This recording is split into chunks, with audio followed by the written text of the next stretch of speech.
प्यारे बच्चों नमस्कार। जैसा कि आप सभी जानते हैं आपकी हिंदी की क्लास रेगुलर चल रही है।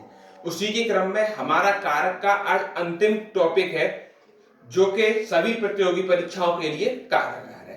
तो जो भी साथी नए हैं चैनल को सब्सक्राइब कर लें, बेल आइकन पर दबा दें, क्योंकि हिंदी का कोर्स आपका सभी एग्जाम के लिए बिल्कुल फ्री मैंने तैयार किया है, जिसमें 1 बाय 1 टॉपिक मैंने कराए हुए हैं। आप प्लेलिस्ट में जाकर चेक कर सकते हैं और बाकायदा जुड़ सकते हैं। आज कारक का अंतिम क्लास देखते हैं। संबंध कारक की बात करते हैं।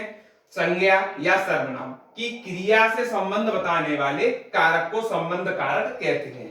संज्ञा या सर्वनाम की क्रिया से संबंध, ठीक, 3 चीजें याद रखना। अब इसमें का, की, के विभक्ति का प्रयोग होता है, ये चीज भी आप जानते हैं। राम की गाय काली है, आप कहेंगे गाय तो संज्ञा है, काली क्रिया है, संज्ञा का क्रिया से संबंध बन गया, आप कहेंगे बिल्कुल बन गया। रमेश का भाई होशियार है, तो देखिए भाई होशियार है, संबंध बन गया। अब हम चलते हैं अधिकरण कारक की तरफ।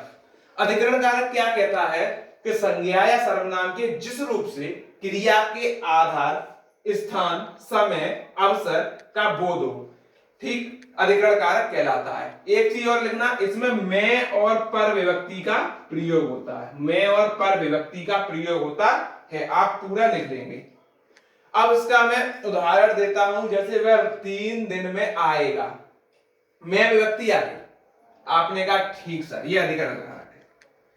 छोटी सी बात पर मत लड़ो, पर आ गई विभक्ति, तो आप कहेंगे ये अधिकरण कारक है। अब लास्ट कारक पे चलते हैं। हाँ, अब चलते हैं हम संबोधन कारक की तरफ। ये आखिरी कारक है हमारा, तो याद रखेंगे ये लास्ट कारक है। संज्ञा के जिस रूप से पुकारने, चेतावनी देने या संबोधित करने का बोध होता है, क्या कहलाता है? संबोधन कारक कहलाता है। इसमें कोई विभक्ति नहीं होती। ये इंपोर्टेंट पॉइंट है, आपको इतना याद रखना है। एग्जाम में सीधा क्वेश्चन आएगा कि ऐसा कारक कौन सा है जिसमें किसी विभक्ति का प्रयोग नहीं होता, सीधा संबोधन कारक मारना है बस। ये ही एक ऐसा कारक है जिसमें विभक्ति नहीं होती। अब उदाहरण समझ लेते हैं इस कारक का। कैसे? जैसे हे राम रक्षा करो। अब आपने क्या किया? भगवान को पुकारा कि हे राम रक्षा करो। लेकिन ये पॉइंट जो दिख रहा है आपको, ये वाला पॉइंट इसमें इंपॉर्टेंट है। ये पॉइंट अगर आप जिस कारक में देखेंगे, आंख बंद करके संबोधन कारक मार देना, और कोई कारक होगा ही नहीं इसके अलावा, ठीक। और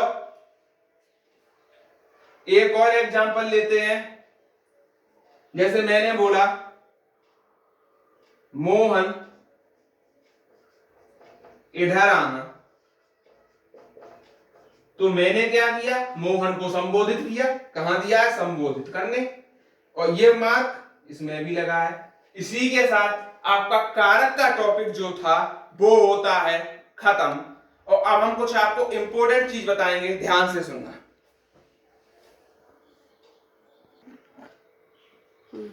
देखिए साथियों, आपको मैं बताना चाह रहा हूं, ये आप चीज जो देख पा रहे होंगे कि इसमें हमारी सारी पीडीएफ मौजूद है 1 बाय 1, जिसमें बीपीएससी बिहार की, इकोनॉमिक की, जीव विज्ञान, रसायन विज्ञान, यानी पीडीएफ का भंडार मौजूद है, ठीक। इसके साथ ही आपको एक और चीज मैं दिखाना चाहूंगा कि जो हमारी टेस्ट होते हैं, जैसे हम इस पे जाएं, हिंदी के टेस्ट पे आ जाएं, तो जो मैं चैप्टर कराता हूं उसका मैं टेस्ट दिलवाता हूं। नेट थोड़ा स्लो है, इसलिए ओपन होने में थोड़ा टाइम लग रहा है। हाँ, अब हो गया ओपन। आप देख रहे हैं पर्यायवाची शब्द 40 क्वेश्चन 15 सेकंड, यानी कि ये टेस्ट है वो टाइमर के हिसाब से। पर्यायवाची के 50 क्वेश्चन एक ही बार में 15 मिनट में टेस्ट दे सकते हैं, और ये सारी चीजें आपको बिल्कुल निःशुल्क मिलने वाली हैं, ठीक। यानी नोट्स भी मिलेंगे, प्लस आपको टेस्ट भी मिलेगा, और क्लासें चल रही हैं। अब आप करेंगे कैसे? आप हमें टेलीग्राम पर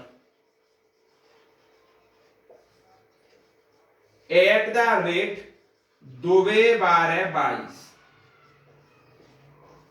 पर मैसेज करेंगे डायरेक्ट, और ये नहीं होता है आपके पास, इससे नहीं मिलता है, तो हमारा नंबर है, आप इस पर हमें टेलीग्राम मैसेज कर सकते हैं, और ये नंबर जो है इस पर हमें डायरेक्ट कॉल भी कर सकते हैं। ठीक, और कॉल करके अगर आप जुड़ेंगे तो हम आपको डायरेक्ट ही कॉल के थ्रू बता देंगे। आप इन तीनों में से किसी भी चीज को यूज कर सकते हैं। डेली टेस्ट मिलेगा, डेली पीडीएफ मिलेगी, और नोट्स तो आप बना ही रहे हैं हिंदी के हमारे साथ। तो ये थोड़ी जानकारी आपके साथ और साझा की मैंने। कैसी लगी जानकारी हमें जरूर बताएं। धन्यवाद।